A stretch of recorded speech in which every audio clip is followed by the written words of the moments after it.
চলেন আমি আপনার কাছে বলছিলাম তাহলে ওদের টাকা মসজিদে দেওয়া যাবে কিনা? এক কথা আমি আপনাকে বলেছি চলবে না, চলবে না। তারা ইফতার দেয়, এ কথা আমি আপনাকে বলেছি চলবে না, চলবে না। ও বাবাজিরা চলেন একটা বার এগিয়ে যাওয়া যাক। লক্ষ্য করে দেখা যায় আল্লাহ নবী হাদিস শরীফে বললেন, যে হাদিসটা আমি প্রথমে বলেছিলাম, পৃথিবীতে ইসলাম থাকবে কিন্তু ঈমান থাকবে না, ঈমান থাকবে না। এখন আমি আপনার কাছে ওয়াসিয়াত করেছি, নবী আমার একটা হাদিস শরীফে বললেন, সেই জামানায় আখিরি জামানায়, আখিরি জামানায় রাতের বেলা বেঈমান হয়ে যাবে, আবার সকাল যখন হবে তখন ঈমানদার হয়ে যাবে। আবার অনেকে সকালবেলা ঈমানদার হবে, রাত যখন আসবে তখন বেঈমান কাফের হয়ে বাড়িতে থাকবে। তাহলে রাসূল বলেছেন রাতের বেলা বেঈমান হবে আর সকালবেলা ঈমানদার হবে, আবার সকালবেলা বেঈমান হবে, রাতের বেলা ঈমানদার হয়ে যাবে। চলেন তার একটা উদাহরণ দিয়ে আমি বক্তব্য করি। এখন আমি এখানে ওয়াসিয়াত করলাম, কেউ যদি ধর্ম ছাড়া অন্য কোন ধর্ম গিয়ে গীতা পাঠ করে, ওখানে ওল্ড টেস্টিমেন্ট, নিউ টেস্টিমেন্ট, বেদ পুরাণ, বাইবেল, মহাভারত, গীতা, পুরাণ ওরা যদি পাঠ করে আর তাদেরকে যদি ভালোবাসে, ইসলামের নাম থাকবে কিন্তু বেঈমান কাফের হয়ে যাবে। এখন এই কথাটা যারা বিশ্বাস করে আগামী কালকের চায়ের দোকানে আলোচনা করবে, যারা করেছে হুজুর ফতোয়া দিয়েছে তারাই হয়ে গেছে বেঈমান, বেঈমান, বেঈমান। এখন চায়ের দোকানে কিছু পাকা ধনা মানুষ থাকে, তারা বলবে হুজুররা কত কি ফতোয়া দেয়, অত ফতোয়া নিলে মানা যাবে না, ধর্ম পালন করা যাবে না, এ পৃথিবীতে বসবাস করতে পারবে না। তাহলে ওই ব্যক্তিটা রাতের বেলা ছিল ঈমানদার আর সকাল বেলা চায়ের দোকানে এই কথাটাকে উড়িয়ে দেওয়ার কারণে হয়ে গেছে বেঈমান। তাহলে রাসূল বলেছিল এমন এক শ্রেণী উম্মত রাতের বেলা বেঈমান হবে আর রাতের বেলা ঈমানদার হবে, সকাল না হতে হতে বেঈমান হবে। তেমনি আমাদের পাড়ায় আর সমাজে হচ্ছে না, হয় না? ও আমার জামান যুবকেরা চলেন এগিয়ে যাওয়া যায়, লক্ষ্য করে দেখা যায়। চলেন আমি আপনার কাছে বোঝাতে চেয়েছি, আপনি মসজিদের নাম রাখতে পারেন, আপনার নাম হলো রহমান, আপনি রহমানিয়া জামে মসজিদ দিতে পারেন। আপনাদের গ্রামের নাম হলো বিশ্বাসরপুর, আপনারা সেই নামে নাম দিতে পারেন। এক জায়গায় নাম আছে দেখা যায় রামতরক, ওখানে লেখা আছে রামতরক জামে মসজিদ। এক জায়গায় নাম লেখা রয়েছে কৃষ্ণপুর, সেখানে লেখা আছে কৃষ্ণপুরে জামে মসজিদ। এক জায়গায় লেখা আছে কৃষ্ণনগর, সেখানে লেখা আছে কৃষ্ণনগর টাউন হল মসজিদ। আর এক জায়গা যাবে রামপুর, সেখানে যাবে দেখা যায় রামপুর জামে মসজিদ। আপনি মুর্শিদাবাদ যাবেন, ওখানে আছে ভগবান গোলা, এখানে লেখা আছে ভগবান গোলা মার্কেটের বড় জামে মসজিদ। তাহলে এলাকার নাম দিলে কোনো সমস্যা হয় না।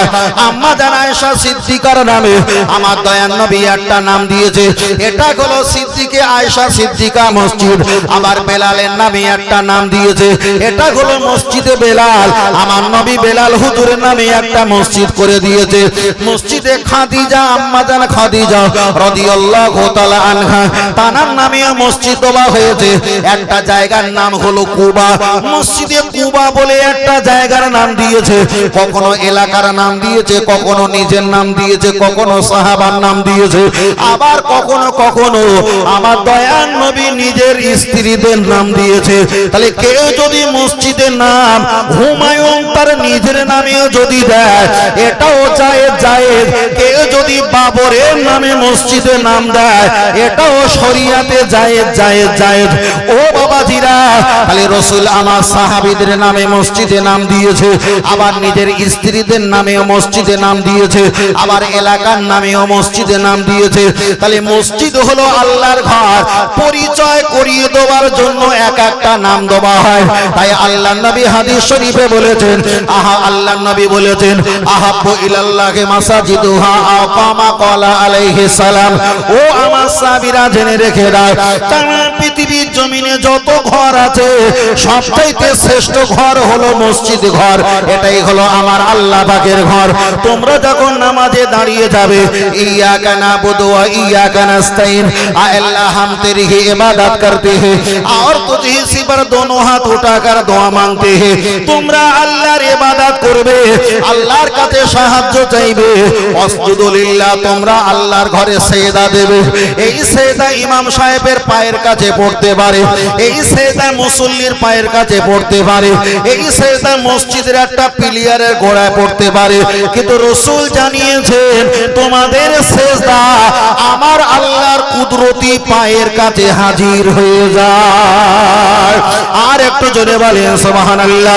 আমার দয়ার নবী হাদিস শরীফে বলেছেন, মাম্মানা লিল্লাহি মাসজিদান বানাল্লাহু লাহু বাইতান ফিল জান্নাহ আও কামা ক্বালা আলাইহিস সালাম। কেউ যদি মসজিদে টাকা দিয়ে, শ্রম দিয়ে, অর্থ দিয়ে, বিবেক দিয়ে, সহযোগিতা দিয়ে 1 কোটি 10 কোটি 10 লক্ষ 2000 5000 একটা ইট কিংবা আধখানা ইট কিছুই যদি না দিতে পারে, দিমাগ আর বুদ্ধি দিয়ে যদি সহযোগিতা করে, আল্লাহ নবী হাদিস শরীফে বললেন, মান বানা লিল্লাহি মাসজিদান বানাল্লাহু লাহু বাইতান ফিল জান্নাহ, আমার আল্লাহ তাকে জান্নাতে দেবে, আর জান্নাতের ভিতরে আমার আল্লাহ কুদরতি হাত দিয়ে স্পেশাল আর একটা জান্নাতি ঘর বানিয়ে দেবে। আর একটু জোরে হবে না? এবার চলে, এখানে ছেলেরা জলসা দেয়। আজকের হয়তো ছেলেদেরকে কেউ বলিনি, আমি মফিজুল বলে গেলাম, 10 বছর পরে হয় একটা কথা আপনাদের বলবে। কি বলবে? প্রতি বছরে জলসা দাও, নামাজি হয় না, মুসল্লি হয় না, কিছুই হয় না, 1 বছর 2 বছর জলসা বন্ধ করে দিয়ে তোমরা রক্তদানের ব্যবস্থা করো, রক্ত শিবির করো। কথা বুঝতে পেরেছেন? তাহলে যে লোকটা রক্তদান, রক্ত শিবির কথা আলোচনা করেছে, ওই লোকটার বাড়ির চাঁদা চাইতে গেলে গিরিলা দরজা জানালা বন্ধ করে এসির হাওয়া খেয়ে ও হারাম করে শুয়ে থাকে। কথা বুঝতে পেরেছেন?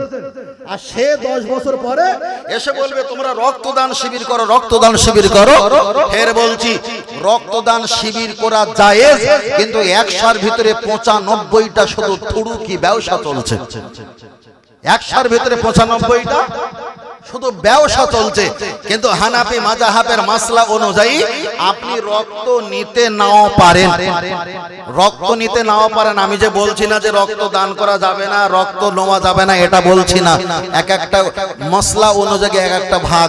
তবে আপনি যদি বলেন আমি রক্ত শূন্যতায় ভুগছি, আমি অপরের রক্ত আমার শরীরে নেব, আপনি যদি বলেন যে হানাফির ফতোয়া মেনে চলবো, আমি কারো রক্ত নেব না, আল্লাহ এতে বাঁচিয়ে রাখুক আর মারে মেরে দেখ, আমার যায় আসে না, এটা মাসলা অনুযায়ী আপনি না নিতে পারেন, আপনার জোর করা যাবে না। শুধু রক্ত আমাদের প্রয়োজন আছে আছে আছে। বিশেষ করে কিছু কথা বললে তো মাইকে তো আবার কে কি শোনে, কে কি বলবে, সে এক সমস্যা। চায়ের দোকানে চা খাই, কাঁচের গ্লাসে না, এখন হয়েছে প্লাস্টিক মোম গ্লাস। তো বাবু মোম গ্লাস, এই মোম গ্লাসে নাকি মোম পালিশ রয়েছে, খেলে নাকি অসুবিধা হয়, তাই এটা খারাপ জিনিস হতে পারে। কিন্তু রাসূল বলেছে যে যার এটো খায় তার প্রতি মিল মহব্বত বাড়ে না কমে? দাদু ভাই বাড়ে। ছেলেরা তোমরা আসো, বাবু তোমরা একটু আসো, চলে এসো, দোয়া হবে। আসো ছেলেরা, চলে এসো।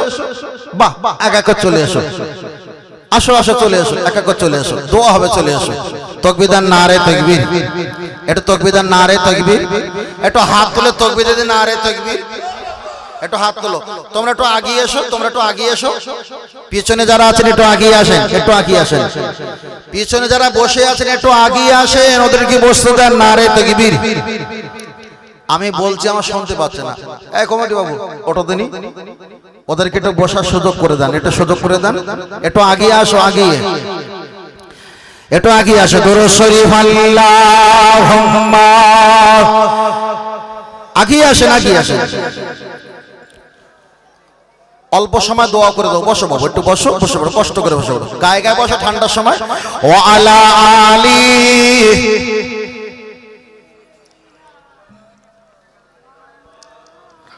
সাল্লাল্লাহু আলাইহি ওয়াসাল্লাম। একটা গজল বলি না?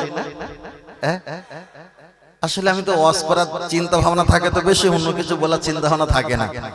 আল্লাহ, একটা গজল বলি আমরা তো। আলহামদুলিল্লাহ। ও ভাইজানের গজল বলার কথা বলছিল, কে বলছিল? আপনি বলছিলেন? আপনি খুব গজলকে ভালোবাসেন না? হ্যাঁ, আল্লাহ রাসূল বলেছে ইয়াকুলুলি হাসানি নাজিবান্নি আল্লাহুম্মা আইয়ুদহু বিরুহিল কুদুস, যারা আমার নামে শান আবৃত্তি নজম শোনে আমার আল্লাহ ফেরেশতা জিবরিল হের রহমত দেয় তাদের মাঝে ছিটিয়ে দেওয়ার জন্য। বলে সুবহানাল্লাহ। অবশ্যই জায়েজ, অবশ্যই জায়েজ। তাহলে তাকবীর আর নারে তাকবীর। পিছন থেকে ছেলেরা তোমরা অনেক ফাঁকি দিয়েছো, একটু জোরে বলেন নারে তাকবীর। আর একটু জোরে বলেন সিলসিলা হক ফুরফুরা শরীফ, সিলসিলা হক ফুরফুরা শরীফ, নারে তাকবীর। মাশাআল্লাহ।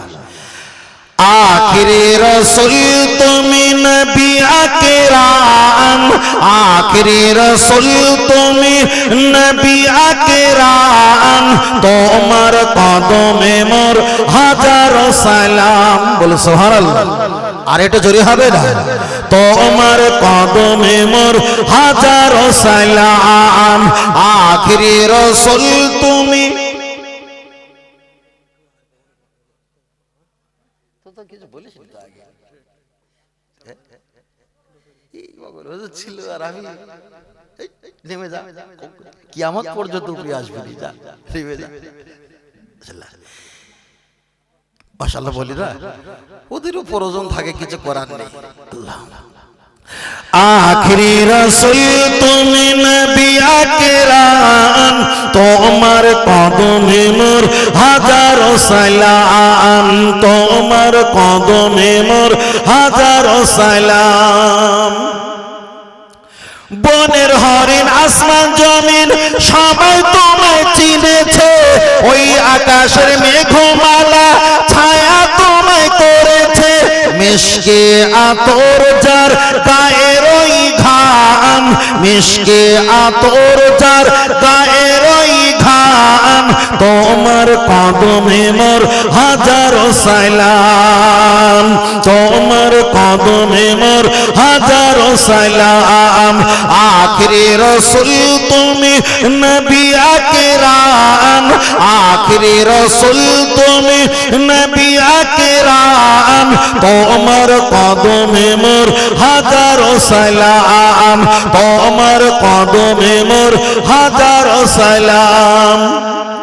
আবু বকর উসমান ওমর সবাই তোমায় দিবানা, গরম পাথর বুকে বেলাল কিন্তু নবীজিকে ভোলে না, অন্তরে গেঁথেছিল নূর নবীর নাম, অন্তরে গেঁথেছিল নূর নবীর নাম, তোমার কদমে মোর হাজারো সালাম। একটু জোরে বলে সুবহানাল্লাহ।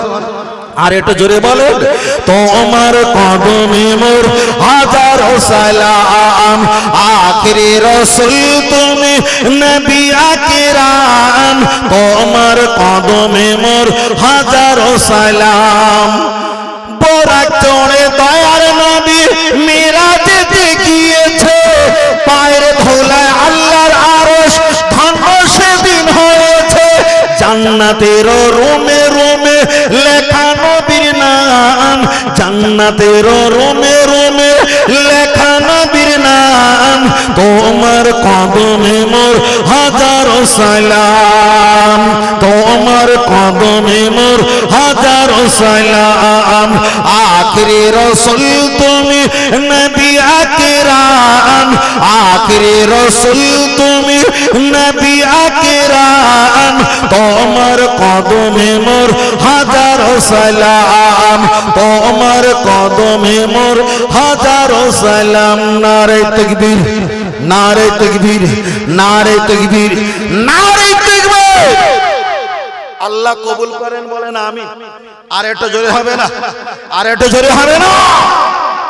তাহলে আর 15 মিনিট বাকি আছে না? আপনারা চাইলে একদম ব্রেক মেরে দাঁড়িয়ে দাও, জোর করে মাল বিক্রি করা যায় না। তবে আমি বেশিরভাগই জলসায়, হয়তো ছেলেরা জানে না, এটা খুলে বলি, আমার যদি সাপোজ যদি 20 খানা জলসা থাকে, 20 খানা জলসার ভিতরে 15 খানার অধিক জলসায় আমি একা। কথা বুঝছেন ভাই? 15 খানার অধিক জলসা আমি একা। আপনাদের মতন বাজেট কোনো করেছে, অত জলসা আমি একা। কারণ কি না হুজুর, আপনি শুধু মশলা মশাইল আর ফতোয়া শুধু বলে দেন, 2 ঘন্টার জায়গায় 3 ঘন্টা, আর কারোর প্রয়োজন নেই, আপনার কাছ থেকে 30টা পিপাসা আমরা পেয়ে যাব। তবে সময় দিয়ে 1 কেজি মুড়ি আর 200 গ্রাম চানাচুর, তবে নাম হবে মুড়িয়া চানাচুর, ওরম খাওয়া খেয়ে দরকার নেই। কথা বুঝতে পেরেছেন? আধা ঘন্টা হবে দরুদ শরীফ, আধা ঘন্টা হবে কলেমা শরীফ, আধা ঘন্টা হবে খুতবা, আধা ঘন্টা হবে সালাম কিয়াম, আর মাত্র 40 মিনিট থাকবে, আর কি পাবে তাতে? কথা বুঝতে পারেন না? ওই জন্য বলছি যতক্ষণ বক্তব্য করি 2-5 মিনিট 10 মিনিট গল্প করি, সেই গল্পটাও প্রয়োজন। তারপরে এক একটা বিষয় বলি। আমি যে আপনাদের কাছে যে বিষয়গুলো বলছি, এগুলো কি 1 বছর বলেছিলাম? না, বলিনি। আমি তো খাতা দেখে এসেছি, বলিনি। আবার পরে যদি আল্লাহ নিয়ে আসে আসি, আবার ভিন্ন বলবো, এটাও বলবো না। তাহলে কি হবে? প্রতিদিন প্রতিনিয়ত আমরা আপডেট পাবো, আপডেট। একই আজ আমরা 26 বছর করব। চলেন অস করব। আর একটা কি বলছিলাম, যে ওই চায়ের দোকানের কথা বলছিলাম, ঈমান চলে যায়, তাই না? ঈমান চলে যায়। দেখবেন যে যার এটো ঝুটা খায় তার প্রতি মিল মোহাব্বত বাড়ে না কমে? বাড়ে। হাদিস বিবরণ, হাদিস তার বিবরণ। চলেন আম্মা জান আয়েশা সিদ্দিকা রাদিয়াল্লাহু তাআলা আনহা, তিনি খানা খাচ্ছিলেন, না তোয়ামু, খাদ্য খাচ্ছিলেন। আমার নবীও খাচ্ছিলেন। লাহামুন, আরবিতে গোশত বলা হয়, লাহামুন গোশত। আমরা যে ঝোল বলি এটা সুরা বলে না, এই আরবিতে নাম হলো সুরাবাহ, মানে সুরা। যাই হোক, এখন এই গোশত রাসূল চিবিয়ে চিবিয়ে খাচ্ছিলেন, হাড্ডিগুলো চুকচুক করে চুষে খাচ্ছিলেন। আম্মা জান আয়েশা সিদ্দিকা দেখলেন রাসূল যখন একটু নিচে রেখে দিলেন দস্তরখানায়, আম্মা জান আয়েশা সিদ্দিকা তিনি হাতটা নিয়ে ওই গোশতের হাড্ডিটা চুকচুক করে চুষে খাচ্ছিলেন। নবী বললেন, আয়েশা তুমি এতটা লোভী? এটা যুক্তির খাতিরে বলছি। তুমি যদি খাবার মন চাইতো, আমি তোমাকে আস্ত লাহামন গোশত টুকরা দিতাম, তুমি কেন হাড্ডি চিবাও? ইয়া রাসূলুল্লাহ, আপনি যেখানে জবান মোবারক, জিহ্বা মোবারক দিয়ে চুষেছেন, ওই জায়গায় আমি একটু যদি চুষে খাই, আপনার এটো ঝোটা আমার অন্তরে গেলে আপনার প্রতি মিল মোহাম্মদ সম্পর্ক আরো গাঢ় হয়ে যাবে। জোরে বলে। এখন যদি এই ফতোয়া যদি মায়েদের বলি, মা স্বামীদের এটো ঝোটা আপনারা খাবেন, তাহলে কিন্তু আমার খুব বোকা বকবে। তার কারণ এখনকার ছেলেরা হরিকতি, আমলকি, বয়রা, অর্জুন, কালমেঘ, রজনী, বিমাল, তুলসী, শেখর, শান্তি, মোসাফির, দিলবার, চুটকি, রাকেশ, বিমাল, মোসাফির এতগুলো খায় না। এখন এরা তো জীবনে কুলি সকালবেলা মুখ ধোয় না, সকালবেলা মুখ ধোয় না। এখন ওইভাবে যদি বলা হয় যে একটু এঁটো ঝোটা খাও, তাহলে ওদের সর্বনাশ হবে না। ওই জন্য এই ফতোয়াটা বলিনি যে মা এদের ঝোটা খেও। কত বছরটা ও চলে এসছো তোমরা? হ্যাঁ, আর কিছুক্ষণ কথা বললে 2-5 মিনিট। হ্যাঁ বলে দে। হ্যাঁ, তো তুই পিছনে বসতে না, ভয় লাগে আমার বিশাল। না তুই না 10 মিনিট পরে আয়। কথা বুঝলি? আলহামদুলিল্লাহ বলি, কথাটা বলি, চলা কি যায়। তাহলে এটা ঝোটা। চায়ের দোকানে আমরা কাগজের চায়, কাপে চা খাই, কাঁচের গ্লাসেও চা খাই। কাগজের গ্লাসে খাই না কেন? মাঝে মাঝে এতে নাকি ই থাকে ও থাকে, সেটা পরের কথা। কিন্তু হিসাব করে দেখেছো, কাঁচের গ্লাসে যখন আমরা চা খাই, ওটা কড়কড় করে গরম পানিতে বিভিন্ন রকমের করে ধোয়। এই যে হাজার হাজার মানুষ, একটা দোকান 20 বছর 25 বছর 10 বছর ধরে চলছে, হাজার হাজার মানুষের এঁটো ঝোটা আছে। আমরা সেই জায়গায় মুখ লাগিয়ে খাই বলে আমাদের সম্পর্কটা সকাল হলে দই দোকান মুখো, বিকাল হলে দোকান মুখো। এটা হলো ঝোটা খাবার রিয়াকশন। চলেন আর একটু ছোট করে বলি। আমার বাইকে একটা ছেলে বসেছে, বলছে হুজুর একটু সামনের মোড়ে গিয়ে নেমে যাব। আমি গাড়ি চালাচ্ছি, ও ছেলেটা বসেছে। হতে হতে ওর সাথে দেখা হয়েছে একজনা, হুজুর একটুখানি দাঁড়ান, নেমে যাই। নেমে গেছে। পরে শুনলাম নেমে গেলি কেন? না হুজুর বিড়ি খাচ্ছিল, একটু আগুন লোবো, ঠান্ডার সময় একটু খাবো। যে বিড়ি খায়, বিড়ি যাবার ধরায়, এ ওকে টান মেরে দেয়, ধরে গেলে দেয়। এই ঝোটা এঁটো থাকে না। তাহলে এর প্রতি মিল মোহাব্বত ঝোটা খেয়েছিল বলে আমি হুজুর গাড়ি চালাচ্ছি, আমার গাড়ি থেকে নেমে গেছে একটাই কারণ, এই ঝোটা খাবার রিয়াকশনের মোহাব্বতে। অনেকে গাঁজা খায়, আপনাদের এলাকার ছেলেরা তো গাঁজা খায় না, এখন গোগো উঠেছে, গাঁজার ফুবতে ভাই গোগো উঠেছে। যাই হোক, এলাকার ছেলেরা খায় না। দেখবেন গাঁজা যারা খায়, 4 কোনা কাপড় থাকে আর কলকে দিয়ে আগুন দেয়, শটান মেরে বলছে ভাইপো ধরো। আদৌ কিন্তু ভাইপো হয় না, মামা ধরো, চাচা ধরো, বড় ভাই ধরো। এই যে কলকে গাঁজা যখন খায়, এই যে এর এঁটো ঝোটা ও দিলে, ওর এঁটো ঝোটা ও দিল, ওই জন্য গাঁজা করে একটা মিল মোহাম্মত সম্পর্ক হয়। কলকাতা যারা কাজে যাবে, এলাকায় যারা কাজ করে, আপনি 5 বছর বসবাস করতে জানেন না কোথায় গাঁজা বিক্রি হয়, কিন্তু গাঁজা করে চোখের ইশারা কি যে আল্লাহ জানে ভালো, ইশারা ধরে লেখ কোথায় গাঁজা বিক্রি হয় না হয়। কথা বুঝতে পেরেছেন? এদের একটা ঝোটা এঁটো খাবার একটা রিয়াকশন আছে। তবে ফের বলছি ছেলেরা, আমি আপনাদের খারাপের দিক দিয়ে আমি কিছু বলছি না, আমি টোটাল খারাপের কথা বলছি না। তবে এতটুকু বলছি, মদ খোরে মিল অতটা থাকে না, গাঁজা খোরে মিল যতটা হয়। কেন? মদ খোর যার সেই গেলাস আলাদা, কিন্তু গাঁজা খোরের গেলাস থাকে না। গাঁজা খেয়ে রাস্তা দিয়ে যাচ্ছে, আমি বললাম তুই গাঁজার কতদিন খাবি? শ্বশুর একটা দোকান দিয়েছে দেগঙ্গার মার্কেটে, দোকানটা করলি পারতিস না। হুজুর ওরা হারাম জিনিস আমি নেইনি। হারাম জিনিস নিতে খেলগিটা কি? কথা ওই জন্য বলছি বাবা, ছেলেরা যারা আছো আমি সতর্ক করে বলছি, আপনারা খেলবে এগুলো খাবেন না, এগুলো করবেন না। আর বিশেষ করে যারা ফ্রি ফায়ার পাবজি খেলা করে, 1 বছর বলেছিলাম, তবু ছোট করে বলছি, ফ্রি ফায়ার পাবজি প্লিজ এগুলো খেলবেন না। ফ্রি ফায়ার পাবজি যারা খেলা করে এরা হয়তো মনে করে যে আমরা খুব ভালো আছি। না, ফ্রি ফায়ার পাবজি খেলা করলে আমার মুখের জবানের কথা লিখে রাখেন, 5 বছর পালন হয় তাও হবে। বেশিরভাগ 10% ভিতরে 70% ফ্রি ফায়ার খেলা ছেলেরা বাপ মায়ের ভাত দেবে না। যদি বলেন লজিক বলছি, যারা 24 ঘন্টা খেলা করে, একে মারে ওকে মারে, খোঁজে মারে, কোথায় গাছে কোথায় বিল্ডিং এ কোথায় ঝাঁপ দিয়ে মারে, মেরে ওদের হৃদয়ের অন্তরটা কঠোর হয়ে গেছে। মা ফোন করলে ফোন কেটে দেবে, বাপ ফোন করলে যাচ্ছি বলে রাজ দেখিয়ে ফোন কেটে দেবে, ভাই ফোন করলে যাচ্ছি বলে ফোন কেটে দেবে। হৃদয়টা অন্ধকার কালা হয়ে গেছে, কথাবার্তা কর্কশী ভাব থাকে, কোনো রসকস আন্তরিকতার সঙ্গে কথাবার্তা থাকে না। আমি সেই বলছি, 70% এরা বাপ মায়ের ভাত দেবে না। এরা রাতের অন্ধকারে থাকে না, অন্ধকারে বেশি থাকে, আলোয় এরা থাকে না। নরম জায়গায় বসে না, যেখানে কারেন্টের পোস্টার ভেঙে পড়ে গেছে, তাল গাছ নারকেল গাছ, সেখানে খোঁটো জগন্নাথের মতো বসে খেলা করে। এদের যদি প্রস্রাব লাগে সন্ধ্যায় 5টা, সেই প্রস্রাব করে রাত 3টায়। মা যদি দেয় এতটা ভাত, এরা খায় এতটা ভাত। এদের অবস্থা খুব খারাপ, এদের গোলা গোনা শুরু হয়ে গেছে, পেটটা নাটা মল্লিকের মতো হয়ে গেছে। আর একটা কথা না বললে নয়, তবে বলবো না, প্রতি বছরে তো আসি, এদের বাংলার ইংরাজি হিন্দি মিশিয়ে বলছি, এদের বাগাল মেয়ে চুল ইতনা বড় হ্যায়। তাহলে বগলের চুল যদি এত বড় হয়, তাহলে আলমারিতে যদি এই হয়, তাহলে শোকেশের খোলে আবার হাসি, আবার কি অবস্থা। আমি ছেলেদেরকে বলবো, সোনা ভাই, তোমরা আমাদের ভবিষ্যৎ, আমার ধর্মের ভবিষ্যৎ, ইসলামের ভবিষ্যৎ, তোমরা এগুলো করে সময় কাটাবে না। আর যদি বিয়ে করার পর যদি আমাদের নাতিপোতা না হয়েছে, তাহলে কিন্তু ঠ্যাং একটাও রাখবো না। কথা বুঝতে পেরেছো? নাতিপোতা যদি না হয়েছে, ঠ্যাং একটাও রাখবো না। বৌমা বাবার বাড়ি গিয়ে যদি বলে আব্বা আমি যাব না, তখন অবস্থা খারাপ হয়ে যাবে।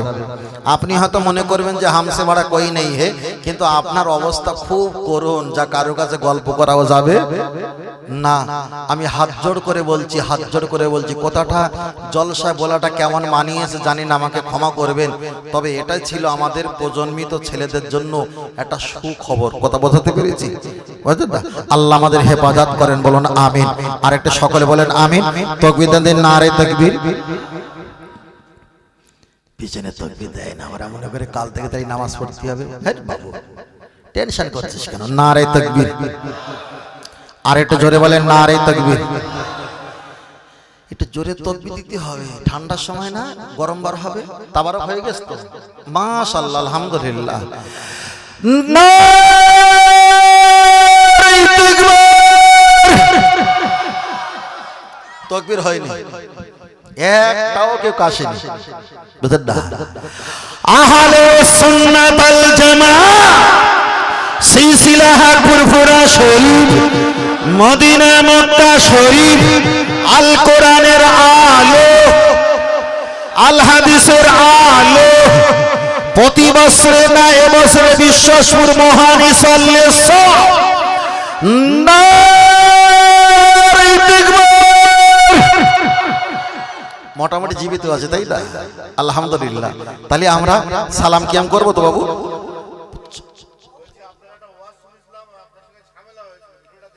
আচ্ছা আচ্ছা, ও মুর্শিদাবাদ হয়েছিল না ওটা, মনে হচ্ছে। হ্যাঁ, একটু খুলে বলি। হ্যাঁ, খুলে একটু ছোট অনেক ভাই যখন বলেছে, আমাকে দাওয়াত করেছে, আমি এসছি, একজন ওয়াজ করছে, কালেকশন করছিল, আর দোয়া করছে, মায়েরা দান করছে, মায়েদের হাতে, বোনদের মাথায়, মায়েদের মাথায় মাথায় হাত দিয়ে দিয়ে দোয়া করে দিচ্ছে। আমি দেখছি, ভালো করে শোনেন, দেখছি বিষয়টা কোন জায়গা থেকে হয়েছে। তা ওদের এলাকার আলেম অনেক ছিল, উনি যখন মাইকটা ছেড়ে চলে গেছে, তখন আমি মেয়েদের কোন কোন অঙ্গ দেখা জায়েজ আর কটা পুরুষের সঙ্গে কথা বলতে পারে, তখন আমি দলিল দিচ্ছি। 13টা পুরুষের সঙ্গে কথা বলতে পারে। যদি কোনো মেয়ের বাপ যদি মারা যায়, মা যদি অন্য কোথাও বিবাহ করে, ওটা হবে দুধ বাপ। এ বাপের সঙ্গে যেমন সম্পর্ক, সেই বাপের সঙ্গে তেমন সম্পর্ক কথা বলবে, শরিয়ত জায়েজ। ঠিক এইভাবে বলছিলাম, এখন জ্বালা করছে। তারপরে বললাম, নারীদের মুখমণ্ডল, হাতের কবজি আর পায়ের কবজি 3টে অঙ্গ দেখানো জায়েজ, তবে বাড়ির পরিবারে 4টে 5জন 6জন সদস্য পরিবার আছে, ফ্যামিলি, তাদের দেখার কারণ দেখা নয়। এরকম বলতে বলতে ওই পর্দার কথা চলে গিয়েছি। ওনা তো রেগে ফায়ার হয়ে গেছে, এখন আমার ভুল ধরবে। তা আমি বলছিলাম, বিনা ওযুতে আজান দেওয়া যায়, বিনা ওযুতে কবর জিয়ারত করা যায়, বিনা ওযুতে ওরা দেখা যায় ইফতার খাওয়া যায়, বিনা ওযুতে সেহরি খাওয়া যায়। তবে আবার এরকম বলেছে, তবে এই না যে এগুলো বিনা ওযুতে করতেই হয়। যদি ওযু না থাকে এগুলো করতে পারো, তবে কোরআন যদি মুখস্থ থাকে, বিনা ওযুতে কোরআন মুখস্থ পড়তে পারো। লা ইয়ামাসসুহু ইল্লাল মুতাহহারুন, বিনা ওযুতে কোরআন মুখস্থ থাকলে পড়তে পারবে, কিন্তু আইদিয়াকুম হাত দিতে পারবে না। তারপরে বলছি, কেউ যদি বিনা ওযুতে নামাজ পড়ে, নামাজের অপমানিত করা হয়, নামাজের অপমানিত করলে বিনা ওযুতে নামাজ পড়লে বেঈমান আর কাফের হয়। তখন উনি বলেছে যে বিনা ওযুতে নামাজ পড়লে মানুষ কাফের হয় না, মানুষ কাবিরা গোনা হয়। ওই জামানার কাফেররা কাপড়গুলো খুলে দিয়ে ছেলে আর মেয়ে উলঙ্গ হয়ে কাবা শরীফ তোয়াফ করত। ওটা কাবার মর্যাদা বাড়াতো না কমাতো? কমাতো। তার মানে কাবা তো তোয়াফ করব, তবে ছেলে আর মেয়ে আমরা উলঙ্গ হয়ে কাবা তোয়াফ করব, তাহলে কাবাকে অপমান করা। কেউ যদি উজু না করে নামাজ পড়ে, জানে তো উজু না করলে নামাজ হবে না, উজু আছে সন্দেহ হলে আবার নতুন করে উজু করতে হয়, তাহলে এমন যদি মনোভাব থাকে, এই ব্যক্তিটা নামাজ পড়লে তার নামাজ হওয়া তো দূরের কথা, নামাজের অপমানের নিয়ত চলে আসে, তার ঈমান আমল থাকে না। তখন উনি বলেছে এই হবে না, ওই হবে না। এটা নিয়ে কমেন্টে অনেক দিন ওরা আমার এগনেস্টে উল্টো পাল্টা করে। পরে 21 দিনের মাথায় ওদের একজন বড় শাহেক, মুফতি সাহেব স্টেডিয়ামেতে বসে আমার ফতোয়া, তানার ফতোয়াটা নিয়ে বসে তারপরে বলেছে, উনিও বলেছে ভুল, ইনিও বলেছে ভুল। আদৌ কিন্তু আমার ভুল ছিল না। এখনো পর্যন্ত সে এলাকায় গেলে চ্যালেঞ্জ দিয়ে বলি, তোমার হুজুর হয়তো ঘুমাচ্ছিল, ঘুম ভাঙিনি, এখনো জিজ্ঞেস করো কথাটা ঠিক বলেছিলাম কিনা। তার কারণ আমরা হলাম সিলসিলা ফুরফুরা মতদর্শের, তারা হলো অন্য একটা তরিকতের মানুষ। আমরা ওখানে যাই, ওরা আমাদের ওয়াজগুলো ভালোবাসে, আমরা যে বারবার যাই, ওরা যে এপারে একটাও ভাত পায় না, এক পিস গোশ পায় না, এটাই হলো ওদের রাগ। এটাই হলো ওদের রাগ। হ্যাঁ, এই বিষয়টা। তার কারণ আমি কোন জায়গায় কোনো অসামাজিক অপ্রয়োজনীয় কথা বলিনি, কখনো বলিনি। যদি বলি তার পক্ষে অনেক কোটা দলিল দেই। এক জায়গায় ওয়াজ করছিলাম, বক্সের সাউন্ড জোরে হচ্ছিল, তো একটা মুরব্বী বলেছে সাউন্ড আস্তে দেওয়া যায় না, আস্তে আস্তে বলা যায় না। আমি 9খানা দলিল দিয়েছিলাম। ইসরাফিল আলাইহিস সালাম যখন মাইকে বাঁশে যখন সিঙ্গা দেবে, ফুঁক দিলে কিয়ামত হবে, ফুঁকের আওয়াজটা বাঁশির আওয়াজটা আস্তে হবে না জোরে হবে? জোরে হবে। আল্লাহ চাইলে তো আস্তে গুপ করে কিয়ামত দিতে পারতেন, কিন্তু আল্লাহ বাঁশি দিয়ে কিয়ামত দিচ্ছে। মসজিদে আজান আস্তে দিলেও শুনতে পায়, জোরে দিলেও শুনতে পায়। তাহলে মসজিদে আজান জোরে দেওয়া হয় না আস্তে? জোরে। ভাই, দুনিয়াতে বাচ্চা ভূমিষ্ঠ হলে এক কানে আজান দাও, এক কানে একামত দাও। আজানটা জোরে না আস্তে? জোরে। একামতটা একটু আস্তে, যাকে তাকবীর বলা হয়। আল্লাহ নবী আদমকে যখন সৃষ্টি করেছিলেন, আমার আল্লাহ আদমকে একটুখানি হ্যাঁকসিও দিয়েছিল। হ্যাঁকসিও করলে আওয়াজ জোর হয় না আস্তে হয়? জোর হয়।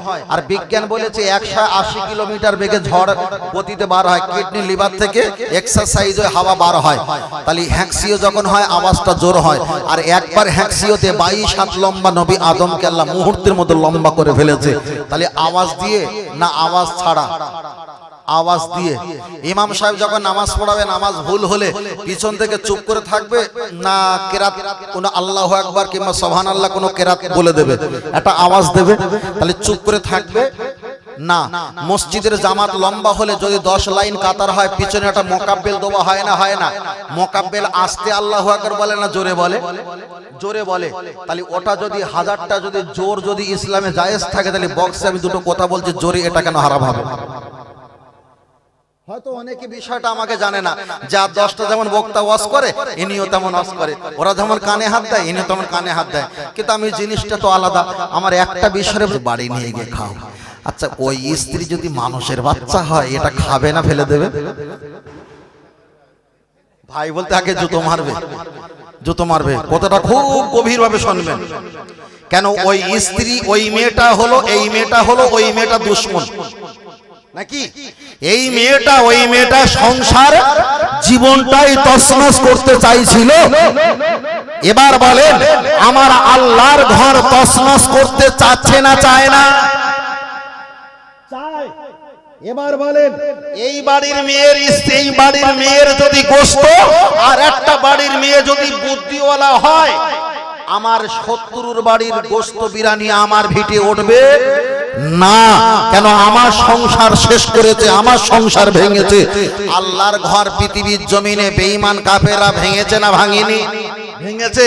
এবার আল্লাহ যদি বলে ওরা আমার শত্রু, আর শত্রু টিফিন কেরিয়ে 2 লক্ষ টাকা আছে, ওটা আমার ঘর আমার বাড়িতে নিয়ে আসবি, আমার আল্লাহ নেবে না টান মেরে ফেলে দেবে? একদম বাংলা ভাষা বলেছ তো, কথা বুঝতে পেরেছেন? তাহলে এখানে আর হাদিস কোরআনে কোনো প্রয়োজন নেই।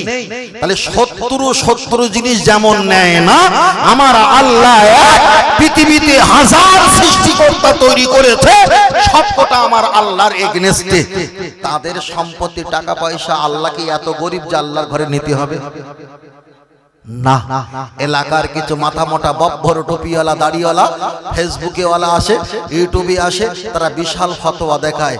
আমরা তো লিখতে পারিনি, আমাদের নাম তো ফেসবুকে প্রমোশন করে রাখতে হয়, আমরা চিটিংবাজি করতে পারি না। লিখলে বুঝতে পারে কে বলেছে, সমস্যা, যার কারণে মুখ চুলকোই লিখতেও পারি না, কিছু করার নেই।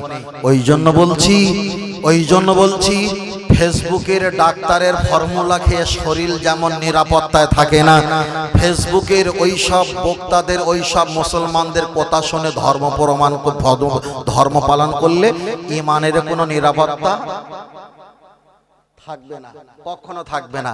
ওরা এত ফটর করে, যদি বলে মফিজুল হুজুর ওয়াজ করছিল, ঈমান থাকবে না। কি কি কারণে? তুমি এখানে বসে বসে 2-10 মিনিট বলা দিলি, 14 গোষ্ঠীর লুঙ্গি খুলে ছুট মারবে। সহজ না ভাই, যতটা বলছে সহজ না।